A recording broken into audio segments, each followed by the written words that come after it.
Shalom Uvracha, nossa Parashat Toldot, nos conta que Yitzhak ele tinha 40 anos quando ele se casou com Rivka, que ela era filha de Betuel, o arameu, e que ela era de Padan Aram, que ela era irmã do Lavan, o arameu, e ele se casou com ela. E a nossa pergunta é, a pergunta que do Rashi, de todos os Mefarshim, por que a Torá tinha que trazer a ficha inteira da Rivka? Dizer que a Rivka era filha do Betuel, ela era de Padan Aram, ela era irmã de Lavan. E o motivo de Rashi é para mostrar a grandeza da nossa segunda matriarca, que mesmo ela sendo filha do Betuel, e mesmo sendo irmã do Lavan, que eram grandes criminosos, mesmo ela morando numa cidade como Padan Aram, que era uma cidade de grandes criminosos, mesmo que todo mundo na cidade era gente ruim, e que o pai dela era uma pessoa ruim, e que o irmão dela era uma pessoa ruim, mesmo assim, ela era uma tzadeket. Ela ela se recusou a aprender o comportamento deles. Ela se recusou a se comportar como eles. Então vocês imaginam, olha a grandeza da Rivka, que ela era, dizem nossos sábios, como uma rosa entre os espinhos. Todo mundo lá era espinho, o pai dela era espinho, o irmão dela era espinho, a cidade inteira eram espinhos. Ela era uma rosa no meio dos espinhos. E depois que Rivka se casou, ela descobriu que ela era estéril, que ela não conseguia ter filhos. Então ela pediu muito para o marido para rezar, para pedir para Hashem, para eles terem filhos, e ela rezou, e ela pediu, e o marido rezou, o marido pediu. Então a Rivka e o Yitzhak, os dois rezaram para ter filhos, e está escrito que Hashem, Deus, atendeu a reza dele, antes de atender a reza dela. Quer dizer, em primeiro lugar, o que determinou que eles vão ter filhos foi a reza dele e não a reza dela. Aí surge a pergunta, pera, até agora a gente estava dizendo, olha a grandeza dela, que a Torá começa nos contando que ela é Toldot Yitzhak, Yitzhak ben Avraham, Avraham olidet Yitzhak. Quer dizer, olha quem era o pai do Yitzhak, era o Avraham. Então, que esforço Yitzhak precisava fazer? O Yitzhak ele foi educado por Avraham, a Sara cuidou da educação dele, tirou o Ismael de casa para não ser uma má influência. O Yitzhak, que mérito ele tinha sobre a própria educação? Que mérito ele tinha de ser um tzadik? Ele era filho de Avraham, ele era filho de Sara, ele era cara do pai, ele recebeu a educação certa. Não tinha como saber se ele nascesse no lugar onde Rivka nasceu, se ele também seria um tzadik lá. Ela, a gente tem como saber, porque ela nasceu lá e ela se tornou uma pessoa altamente elevada espiritualmente. Enquanto que ele nasceu no lugar, filho de um tzadik, de uma tzadeket, estava no lugar que foi tirado de lá uma influência. O lugar era bom, os pais eram bons.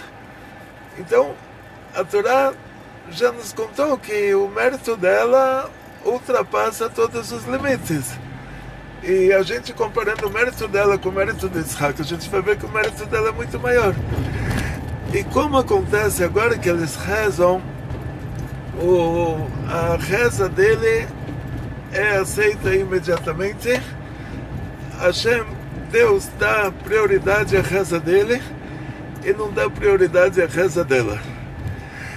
Diz Rashi que não tem comparação a reza de um tzadik, que é filho de um tzadik, ou seja, alguém espiritualmente elevado, que é filho de alguém espiritualmente elevado, com a reza de um tzadik ben rasha, com a reza de um tzadik que é filho de um rasha. E o que a gente pode dizer agora? isso aparentemente está indo contra o que a gente falou no começo. Pero o tzadik, que é filho de um rachá, quer dizer, a pessoa altamente elevada, que é filha de um criminoso, o mérito dela é muito maior. E agora o Rashi está dizendo, não, o contrário. O mérito dele, que ele era um tzadik, filho de um tzadik, uma pessoa altamente elevada, filho de alguém altamente elevado, é maior do que o mérito dela, porque o mérito dela é só dela. Ela era uma pessoa altamente elevada, mas o pai era um criminoso, o irmão era um criminoso. Então, para entender isso, o pshat aqui não está batendo. Alguma coisa aqui não está de acordo com o pshat, de acordo com o nível básico de entendimento da Torá. Não dá para entender essa passagem. Ao contrário, é uma contradição. Quando o pshat, o lado simples do versículo, está se contradizendo, tipo no caso do olho por olho, dente por dente, que não tem como colocar isso na prática, porque a pessoa não tem como dizer que a pessoa vai tirar a dentadura e a partir dessa hora ele pode quebrar o dente de todo mundo, ele não vai precisar pagar um centavo. Ao contrário, ele tem que pagar o médico, o dentista, o implante, a vergonha que a pessoa passou, a indenização, mas ele vai falar dente por dente. Então dente por dente não é dente por dente, porque não tem como colocar isso na prática. Então quer dizer outra coisa. Aí nossos sábios dizem, o pshat disso é que a indenização de um olho não é a mesma que a indenização por um dente. E o Zohar diz que isso se refere ao decreto divino e a pessoa tem tempo de fazer tshuva antes que isso aconteça na prática. E de acordo com essas duas explicações, de acordo com o Pshat, de acordo com o Sod, não é dente por dente de verdade. Não é, se a pessoa quebrou o dente de alguém e ele não tinha dentes, não é que ele está isento de... Então, o que acontece, mesmo que ele não tinha dentes, diz o Zohar, se ele quebrou o dente de alguém, ele deu um soco em alguém, quebrou o dente, lá em cima está decretado que ele vai perder o dente, quer dizer, vai ser um equivalente a isso que vai acontecer para ele. Mas o decreto continua, mesmo que ele não tinha um dente para perder, um dente de verdade. Então, nesse caso aqui também, a gente vê que tem uma contradição entre o que a Torá começa dizendo que ela era filha de Betuel, olha a grandeza dela, dizem nossos sábios, uma rosa entre os espinhos. E depois a mesma Torá diz que Hashem deu prioridade para a reza dele porque ele era um tzadik, filho de um tzadik.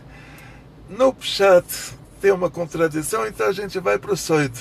O Sod é o Zohar, os segredos da Torá. O Sod, categoria Sod, categoria Kabbalah. Não dá para entender de acordo com o Pshat, de acordo com a parte revelada da Torá. Quer dizer que esse assunto não está numa categoria de Torá revelada, está em uma categoria de Torá oculta. Então a gente vai para Moshe Rabbeinu. Moshe Rabbeinu ele pergunta para Hashem por que existe um tzadik que é bom para ele e um tzadik que é ruim para ele. Um tzadik que tem uma vida boa, uma pessoa altamente elevada, que Deus dá para ele tudo de bom, e uma pessoa altamente elevada que ele tem uma vida sofrida. Diz a Gemara, o tzadik que ele tem uma vida boa é um tzadik filho de um tzadik. Tzadik que tem uma vida ruim é um tzadik filho de um rachá. Quer dizer, ele é uma pessoa altamente elevada, um tzadik, mas o pai dele era uma pessoa ruim. Novamente, não dá para entender. Ao contrário, esse tzadik, filho de uma pessoa ruim, ele é comparado a Rivka. Ele tem um mérito que o outro não tem. O outro, se nascesse filho de uma pessoa ruim, talvez ele também se tornasse uma pessoa ruim. Enquanto que esse já provou que mesmo nascendo filho de uma pessoa ruim, mesmo tendo uma educação errada, ele chegou no caminho certo. Então, novamente, a gente ainda está no problema. Ainda não dá para entender isso até que a gente descobre. Se não tem como entender isso de acordo com o Pshat, de uma maneira superficial, vamos dizer, de acordo com a parte revelada da Torá, quer dizer que aqui estamos falando da parte oculta da Torá. Então a gente vai para o Zohar. O Zohar, ele dá algumas explicações para isso. O Zohar, o Arizal, os livros de Kabbalah, uma explicação, que é essa explicação que a gente vai pegar agora, é que o tzadik, filho de um Rashá, não está se referindo ao pai biológico, ao filho biológico. Está se referindo à mesma alma. Ou seja, você vive aqui nesse mundo, imagina uma pessoa viveu nesse mundo, fez tudo de ruim. Faleceu. Depois ele se reencarna. Essa reencarnação dele é chamada de filho da reencarnação anterior. Então, nessa segunda reencarnação, essa pessoa faz tudo de bom. E por outro lado, ele vai recebendo a retificação pelo que ele fez de ruim na reencarnação anterior. Então essa pessoa está nessa categoria de tzadik, filho do Rashá. Quer dizer, ele é a segunda reencarnação. A reencarnação anterior dele, ele era uma pessoa ruim. Por causa disso, nessa reencarnação atual, ele é uma pessoa boa e ele está pagando pela ruindade que ele fez na reencarnação anterior. E isso que é o olho por olho, dente por dente. Ele tem 4 reencarnações para resolver isso da maneira... fazer chuva, acrescentar em coisas boas, senão acontece para ele o que ele fez na reencarnação anterior. E aí a gente chega no assunto da reza. Ou seja, quando uma pessoa está pedindo para Deus alguma coisa, e agora essa pessoa na frente de Hashem, na frente de Deus, essa pessoa, ele é a mesma pessoa.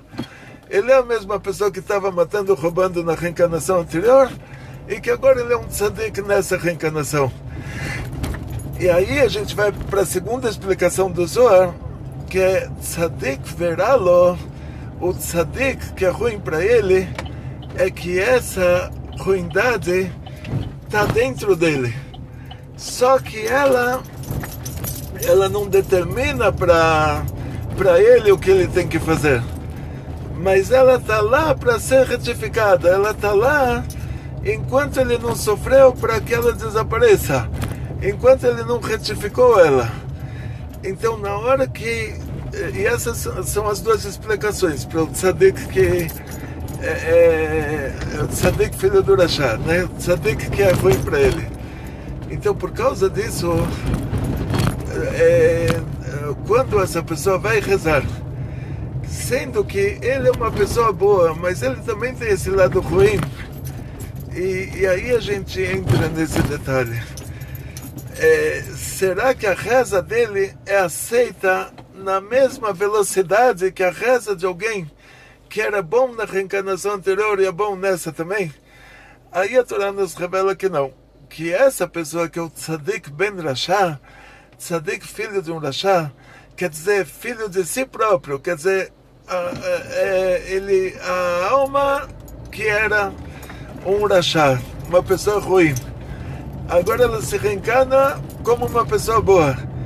Então essa categoria é chamada de tzadik, filho de um Rashá, pessoa altamente elevada, filho de um criminoso, e sendo que ele está carregando dentro dele essa maldade que ele fez na reencarnação anterior, enquanto ela está sendo retificada, por isso que a vida dele não dá 100% certo, por isso que ele sofre em vários aspectos da vida dele, enquanto ele está carregando isso com ele, também a reza dele, ela não é uma reza que é aceita direto, então ele tem que se esforçar mais.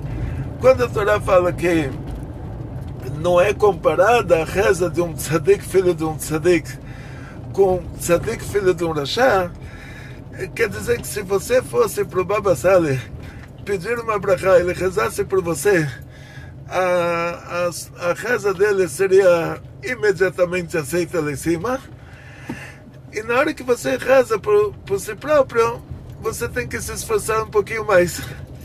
Esse é todo o assunto. Quer dizer, não está se tratando aqui que a sua reza não é aceita. você tem que se esforçar um pouco mais, você tem que rezar mais vezes, você tem que rezar com mais qualidade, e essa que é a intenção.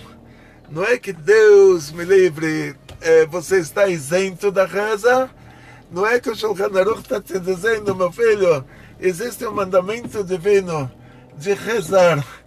Nossos sábios determinaram que a gente tem que rezar 3 vezes por dia, mas você está isento, não é essa a intenção, você não está isento não, você tem que rezar 3 vezes por dia, você tem que pedir o que você precisa, mas você tem que se esforçar mais.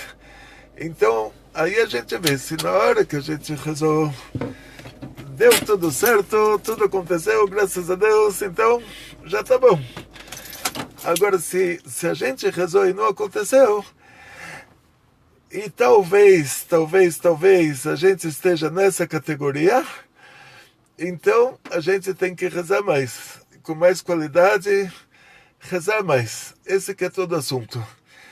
Quer dizer, não, Deus me livre, não deixar de rezar, mas rezar mais, com mais entusiasmo, com mais alegria, com mais